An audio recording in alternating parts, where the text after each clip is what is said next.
Hello, hello.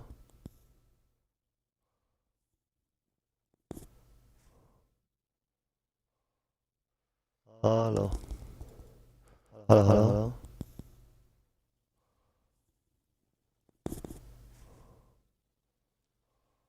Hello. Hello. Hello, hello.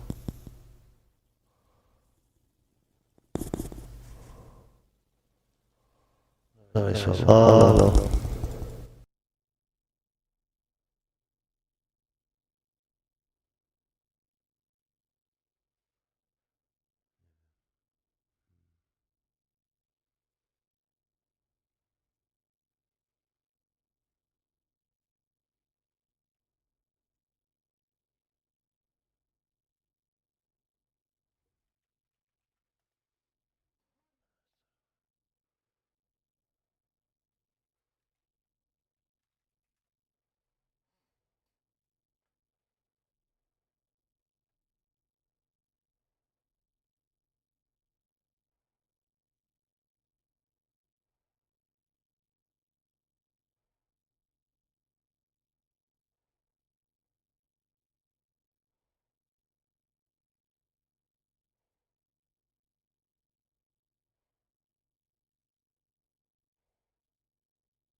How's it going, YouTube? That you're going to need to do is go into your sound playback. Once you have Voicemeeter Banana downloaded, this is what it will look like. File on the Banana. If you have the program downloaded, the first thing that you're going to need to do is go into your sound playback devices, scroll all the way down to cable input, VB-audio Voicemeter Vial. Make sure you have that set to your default device. Let's just get an understanding of the basics of the program so we don't get all jumbled and confused. First of all, we have the hardware inputs. So you have hardware input 1, 2, and 3. Under each hardware input, you have the respective settings for that input. Next, you have virtual inputs. You have virtual input Voicemeter Vial and virtual input Voicemeter Aux. On the right side here, you have hardware out A1, A2, and A3. Under the master section, you have the audio settings for A1, A2, and A3. And then you have the virtual outputs B1 and B2. So the first thing you're going to want to do is enable your first input. For the first input, you should enable your microphone. I personally have found less latency issues with the WDM version, but you will have a WDM and an MME version for each of your audio input selections. Once you have your hardware input selected, whatever microphone may that be, you're going to want to select B1 and B2. This is essential for hooking up to any video game or Discord, which is going to be the example I show you. What you're doing by enabling B1 and B2 is you are sending that audio to virtual output Voicemeter Vial and Voicemeter Aux. B1 is Voicemeter output 1. You have B2 as Voicemeter Aux output. Second thing we're going to make note of is the A1, A2, and A3. If I were to enable A1, my microphone would play through my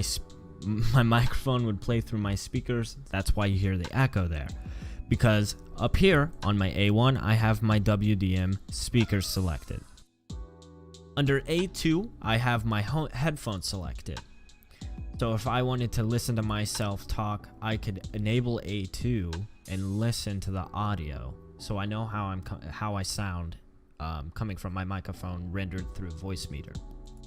Hello. I suggest setting up both A1 and A2. Say you have speakers and I suggest selecting them both. It does make it a lot better when trying to, you know, switch from headphones to speakers or whatever have you.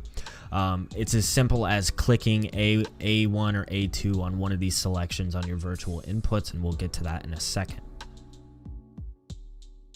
Now, the second thing that you want to set up after you've installed the virtual audio cable is in your hardware input 2, make sure you have WDM cable output selected. This is so that we can link the Voicemeeter program to any Discord or video game, so that audio output from those games are rendered through Voicemeeter and then reach your speakers or headphones. Alright, so just to clarify what we have set up already, you have the microphone set up for input 1, the cable output set up for input 2. Under the microphone, you have B1 and B2 selected. This is so that you're sending your microphone audio through virtual output 1 and 2. Virtual output 1 is the Voicemeeter output. Virtual output 2 is the Voicemeeter aux output. B1 and B2. Under hardware input 2, you have the cable output, and I'm going to show you exactly what you need to do with that right now.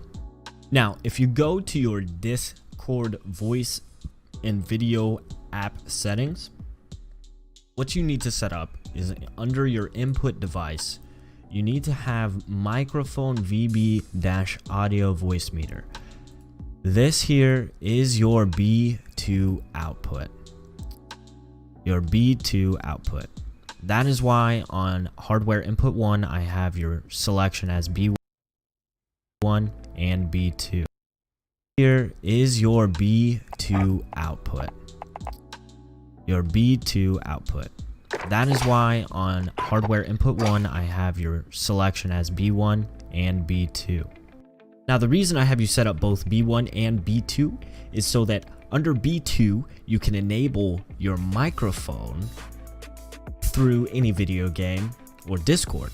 And B1, you can use as an output for any stream on OBS or on Streamlabs OBS or any other streaming platform.